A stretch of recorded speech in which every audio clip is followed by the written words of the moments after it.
திராவிட model ஆட்சியில் தமிழகத்தில் போதைப் பொருள் கடத்தல் மற்றும் பயன்பாடு அதிகரித்திருப்பதாக அதிர்ச்சி தகவல்கள் வெளியாகியிருக்கின்றன. இதுகுறித்த இந்த செய்தி தொகுப்பில் பார்க்கலாம். இந்திய அளவில் போதைப்பொருள் புழக்கம் அதிகமுள்ள மாநிலங்களின் பட்டியலில் முதல் 10 இடத்திற்குள் தமிழகம் இல்லை என பொறுப்பற்ற முறையில் பேசியிருந்தார் திராவிட மாடல் அமைச்சர் ஒருவர். அவர் பேசிய சில தினங்களில் இந்திய அளவில் போதைப்பொருள் கடத்தலிலும் பயன்பாட்டிலும் தமிழகம் முதல் இடத்தில் இருப்பதாக அதிர்ச்சி தகவல் வெளியாகியுள்ளது.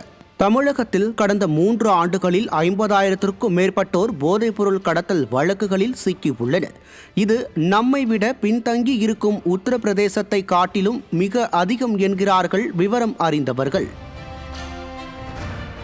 தமிழகத்தில் போதைப்பொருள் கடத்தல் தொடர்பாக 2022, 2023 ஆண்டில் 15,000 இருந்து 18,000 பேரும், 2023, 2024 ஆண்டில் 18,000 இருந்து 20,000 பேரும், 2024, 2025 ஆண்டில் 12,000 இருந்து 15,000 பேரும் கைது செய்யப்பட்டதாக தகவல் வெளியாகியுள்ளது. அதே சமயம் பஞ்சாபில் 10,000 இருந்து 15,000 பேரும், மகாராஷ்டிராவில் 5,000 இருந்து 8,000 பேரும், உத்தரப்பிரதேசத்தில் 8,000 இருந்து 12,000 பேரும் போதைப்பொருள் கடத்தல் தொடர்பாக கைது செய்யப்பட்டிருப்பதாக தகவல் வெளியாகியுள்ளது.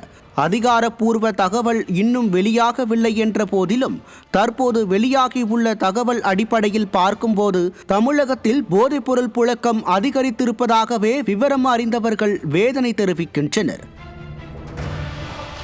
மேலும் கடந்த நாடாளுமன்ற தேர்தலின் போது தேர்தல் ஆணையத்தின் பறக்கும் படை பிடித்த போதைப் பொருட்களில் தமிழகத்தில் இருந்தும் அதிக அளவில் போதைப் பொருட்கள் சிக்கியது. தேர்தல் ஆணையம் அதிகாரப்பூர்வமாக வெளியிட்ட அந்த அறிக்கையை சுட்டிக்காட்டும் வல்லுநர்கள் திராவிட மாடல் அமைச்சர் சொல்வது போல தமிழகத்தில் போதைப்பொருள் புழக்கம் குறைவாக இல்லை என்கிறார்கள். டாப் 10 பட்டியலில் தமிழகம் கட்டாயம் இடம்பெறும் என்றும் தமிழகம்தான் போதைப்பொருள் புழக்கத்தில் முதலிடத்தில் இருக்கிறது என்றும் வேதனை தெரிவிக்கின்றனர்.